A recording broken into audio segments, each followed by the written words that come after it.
Hey everybody, it's Jeremy Bradley here, and it's time for the Speak Free Books Entertainment Wrap-Up presented by BuffBoyBrewing.com. JB's Entertainment Wrap-Up. Brought to you by BuffBoyBrewing.com. Need your daily or hourly fix of fresh-flavored coffee? Check out Buff Boy Brewing Company for unique blends from around the world. International tastes with the finest roasts at BuffBoyBrewing.com.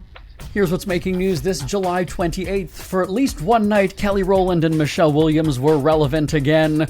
That's right, the gals. Beyonce left in the dust when she became a superstar. We're on stage with her on the weekend. It happened in Las Vegas, where Beyonce had a tour stop as she performed Saturday night.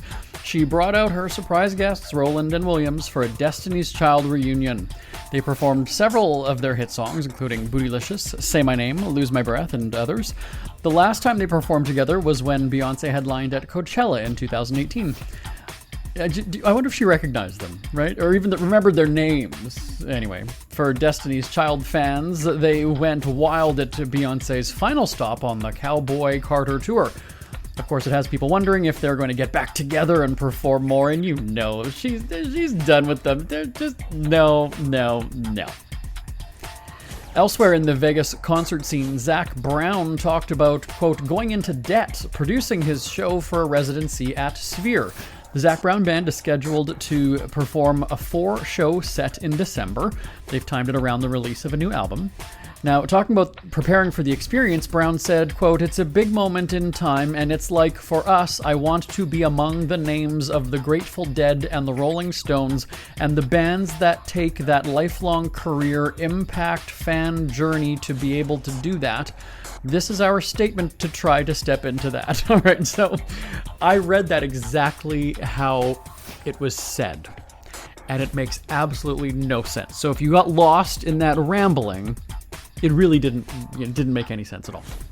He continues, we have all the audio finished, we're putting the video pieces together, stitching it together, I'm finishing the story, just going into debt to make it happen. He's finishing the story, but, will it make sense, though? Now, speaking of debt, there are a lot of rumblings that the Harry, formerly known as Prince, and Meghan Markle are having trouble with finances. If you've heard any of Markle's critics lately, you know they comment about her wanting to live a billionaire's life on a millionaire's income.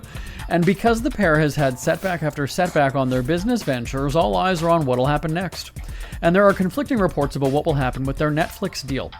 There's been a lot of talk that the company is not happy with the performance of the couple's programming, and we've also heard how much of a nightmare Markle is to work with. So American tabloids are saying the exclusive multi-million-dollar deal of a nightmare might be over. But the British tabloids are saying the negotiations are that the couple will re-sign with Netflix. Probably not for as much money, though. 2 years ago, Harry and Meghan announced with great fanfare they were producing for Netflix a movie around the book called Meet Me at the Lake. But after all this time, sources say there isn't even a director hired, let alone casting being done. It's reported that Netflix paid around $3 million for the rights to the book. We also heard the couple was working on a documentary set in Africa, but there's been no movement made on that either. And, the rumblings about working with those two is that they're lazy, make big promises, rarely deliver, so there you go. Now, speaking of deliver, remember, Markle's lifestyle brand literally doesn't deliver because they sell products they don't even have and are forced to refund disappointed customers.